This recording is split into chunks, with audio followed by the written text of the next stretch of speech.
Հայաստանի, Ադրբեջանի և Ռուսաստանի նախագահների վաղը Աստրախանում կայանալիք հանդիպումից Արմեն Ռուստամյանը մեծ ակնկալիքներ չունի։ Ասում է, եթե խնդիրը չի լուծվում, խոսել ինչ-որ առաջընթացի մասին անիմաստ է։ Խնդիրը Ադրբեջանի ոչ կառուցողական պահվածքն է։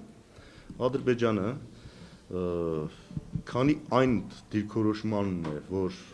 չի կարողանում պատկերացնել, որ հարցը պետք է լուծվի առաջնային ճանաչելով կարգավիճակի եւ ժողովրդի անվտանգության հարցերը,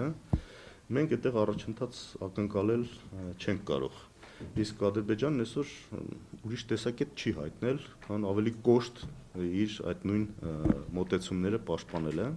Ազգային ժողովի արտաքին հարաբերությունների մշտական հանձնաժողովի նախագահի կարծիքով բանակցային գործընթացը մտել է հրապարակային փուլ, ինչը նշանակում է գործում է խաղաղության պարտադրման սկզբունքը։ Այսինքն միջնորդները այլևս այսպես համոզելու այդ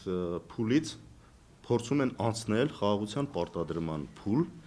որը նշանակում է, որ ինչ-որ փաթեթ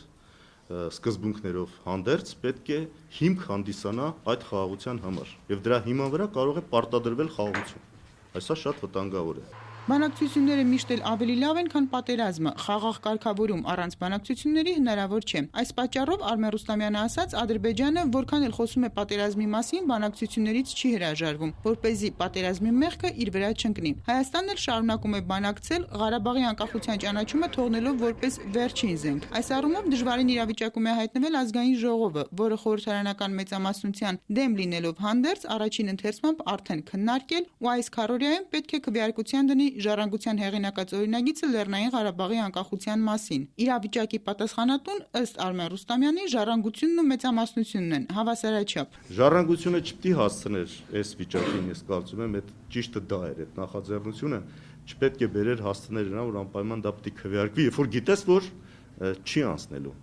Սա անընդունել է, բայց նաև մեծամասնության պահվածքն է անհասկանալի։ Եթե մեծամասնությանը թվում է, թե պատասխանատվությունը այս ամեն ինչից հետո մնալու է ժառանգության վրա, չարաչար սխալվում է։ Ժառանգությունն ու ՀՅԴ-ն նախագծին կողմ կքվեարկեն, մեծամասնությունը չի մասնակցի կամ որ ավելի վատ է, գուցե դեմ քվեարկի, իսկ դուրսը, որ այնքան էլ չի հետաքրքրվում, թե ինչ է կատարվում Հայաստանի ներքաղաքական կյանքում, ըստ Արմեն Ռուստամյանի կարձանագրի, որ Հայաստանի խորհրդարանը դեմ է Լեռնային Ղարաբաղի անկախության ճանաչմանը։ Հսկայական հարված է հասցնելու Լեռնային Ղարաբաղի Հանրապետության միջազգային ճանաչման գործընթացին։ Մեզ բոլոր տեղերում, բոլոր այդ խորհրդարաններում հետ են ասելու են դուք չեք ուզում ճանաչեք, մեզնից չեք ուզում։ Մարիամ Բարսեղյան, Միքայել Սուրենյանց, Երկիրն այսօր։